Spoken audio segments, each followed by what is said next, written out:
Immaginiamo di essere un pellegrino medievale con il cuore in festa per aver ottenuto il salvacondotto dall'autorità ecclesiastica, vestito con la pellegrina con cappuccio, pronto a marciare per Dio verso la Terra Santa o per ottenere indulgenza plenaria a Roma o a Santiago de Compostela. Nel 1064 Sigfrid, vescovo di Magonza, accompagnò in Palestina 7.000 persone. Nello stesso secolo Roma ospitava 200.000 viaggiatori ad ogni pio evento ed altrettanti si recavano alla tomba di San Giacomo. Armati di bastone e con il bordone alla cinta per conservare le provviste per il viaggio, partivano d'ogni dove, sfidando insidie ed intemperie, resistendo alla fame ed alla gente ostile, confliggendo con briganti, esponendosi ad insidiose malattie. Così i peccatori pentiti attraversavano montagne a piedi o, i più fortunati, sul dorso d'un mulo e i privilegiati a cavallo, seguendo sentieri tortuosi, percorrendo una trentina di chilometri al giorno. Le spedizioni di gruppo erano meno rischiose, anche se nella massa qualche mascalzone s'annidava. Seguiamoli sulla via Francigena per Santiago, la storica via che correndo da Pirenei a Compostela ha costituito una delle principali linee di comunicazione tra la Francia e la penisola iberica. Il percorso è di 750 km circa. Attraversa 116 paesi e città che, nell'insieme di 1800 monumenti, costituiscono una parte del patrimonio culturale europeo. La Route de Saint-Jacques inizia dal passo di Roncisvalle o da quello più a sud di Saint-Port. Essendo un cammino religioso, ci soffermeremo dinanzi a chiese e basiliche per ammirarne in particolare i portali e le sculture. Tra il XII, il XIII e XIV secolo, nella parte settentrionale della penisola iberica, fiorisce l'arte del portale, sul modello di Reims, di Chartres e di Parigi. Le sculture si adeguano al genius loci, intriso di severità, misticismo e realismo, che sarà di esempio per l'Europa. Infatti, con i pellegrini arrivavano gli artisti, i capomastri, i lapicidi. Inizieremo con la cattedrale di Pamplona, tipico esempio di grande chiesa di pellegrinaggio. È di tipo francese. La maggior parte dei fedeli venivano d'oltre i Pirenei ed erano i monaci cluniacensi che gestivano gran parte delle soste del viaggio. A croce latina con 3 navate e 5 cappelle radiali. Nella crociera si eleva la cupola. L'innovazione architettonica principale, suggerita dall'enorme afflusso dei pellegrini, è il triforio che corre sopra le navate, una galleria che sopra gli archi delle stesse viene ricavata nelle pareti. E così le logge chiuse o aperte, simili a un deambulatorio sospeso. La cattedrale è dedicata a Santa Maria la Reale. Fu realizzata tra il XIV e il XV secolo su resti archeologici di un tempio pagano. Più precisamente nel punto di incrocio tra Cardo e Decumano, le due strade romane, tra loro perpendicolari, lungo le quali si sviluppava la città antica. L'originaria facciata è stata ricostruita in un deplorevole neoclassico.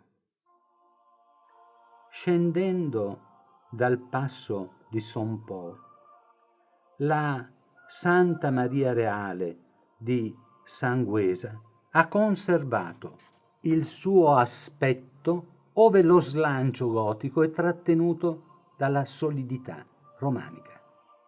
Il portale magnifico rappresenta il giudizio universale. Gli arcangeli suonano il corno, Cristo in trono è un realistico re normanno e sentenzia. In alto, alla sua sinistra, la morte, maschera terrificante. Risorgono i defunti. Sotto Michele pesa le anime. Alcune si salvano, altre finiscono nelle bocche ridenti e sdentate degli inferi.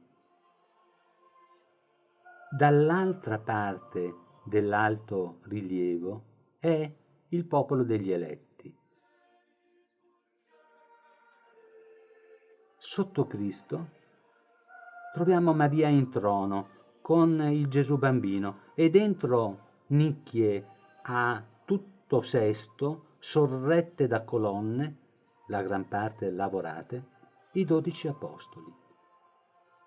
Il portale ha una strombatura in vero poco profonda. Si regge su 3 archi a sella che posano su dei capitelli.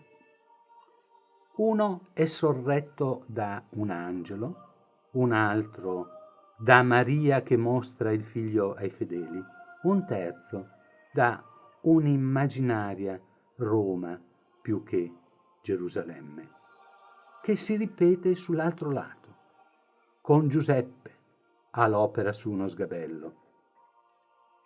Chi siano le 3 figure allungate e dolenti sotto i capitelli della parte destra non c'è dato sapere.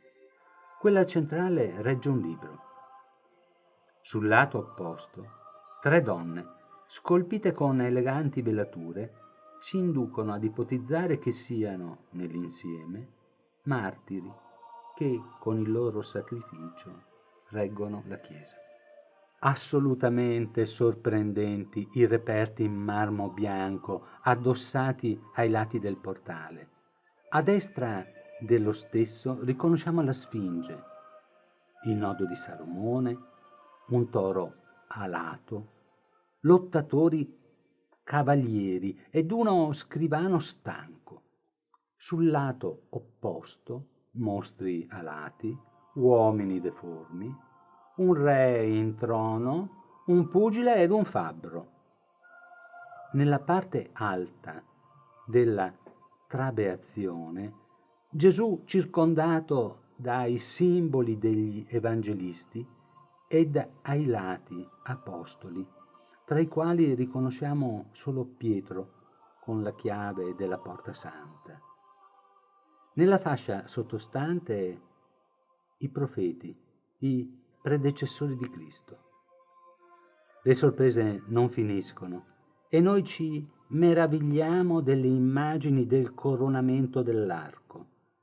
A reggere la prima cimasa potrebbero essere gli scalpellini e sopra di loro gli umili esecutori di questa straordinaria opera, i maestri d'ascia, gli architetti.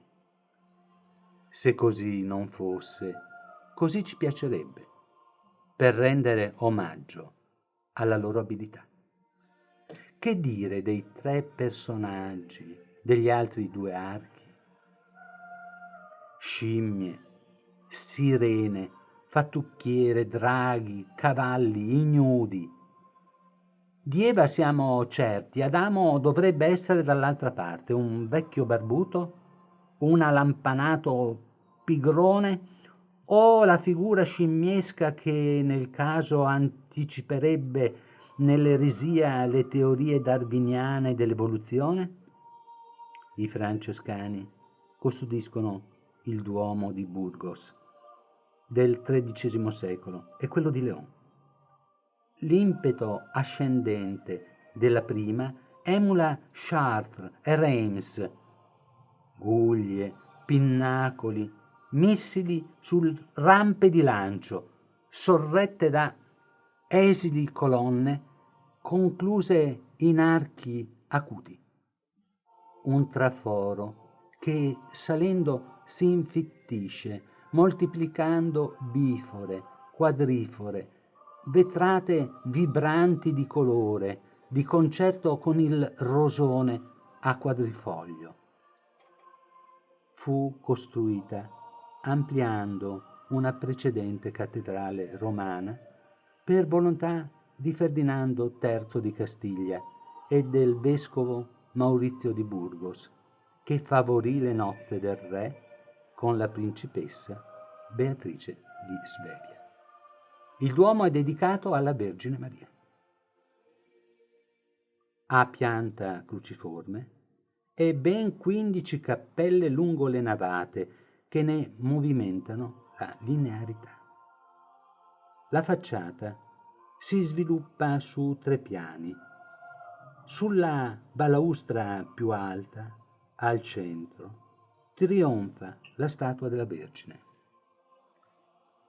Il portale meridionale del transetto mostra Cristo in trono tra i simboli degli evangelisti, mentre questi sono impegnati allo scrittoio per annotare fedelmente. Quello settentrionale, con Cristo benedicente tra intercessori, è analogo a quello di Amiens, arricchito questo dal giudizio universale. La cupola al centro del transetto è un arabesco retto da colonne in fascio. La luce del rosone e delle vetrate colorate nel gioco del chiaroscuro esalta i costoloni appuntiti delle cappelle. A Chartres l'effetto è simile. La cattedrale di León, città ormai prossima a Santiago, è una replica, in minore, di quella di Burgos. Sobria, quasi severa.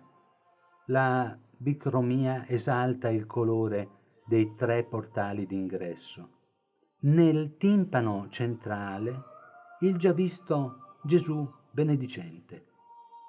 In prossimità della meta alcune note di viaggio ci aiutano a comprenderne la miracolosa natura di un felice ritorno a casa.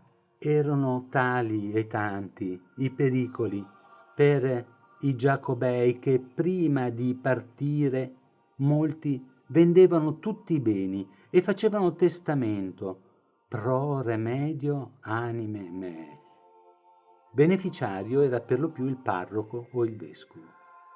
Dopo il banchetto di comiato da amici e parenti, indossavano la divisa già descritta e si avviavano, sperando di non incontrare Mansur, un guerriero arabo, che aspirava ad annettersi i regni spagnoli del nord, a cui i cristiani non andavano a genio. Chi tornava poteva esibire la Venera, ossia la valva di conchiglia dipinta sul cappello. In verità, questo viaggio fu molto di più di un pellegrinaggio per avere un'indulgenza. Con i pellegrini si spostavano idee, conoscenze, culture, abilità, consuetudine. Ed i Pirenei abbassarono la loro cresta. Vorremmo concludere questo breve percorso a El Cebrero, un luogo di rifugio per questi sconosciuti viaggiatori del X secolo. Era un vecchio ospizio di pietra e legno che salvò migliaia di vite, oggi monumento nazionale. La leggenda vuole che attorno al XIV secolo, quando ormai i pellegrini scemavano, durante la messa il pane si trasformasse in corpo di Cristo e il vino nel suo sangue. Ciò che accade ogni santo giorno in ogni chiesa cattolica. Quanta umanità si unisce in questo quotidiano evento che la campana annuncia gioiosamente.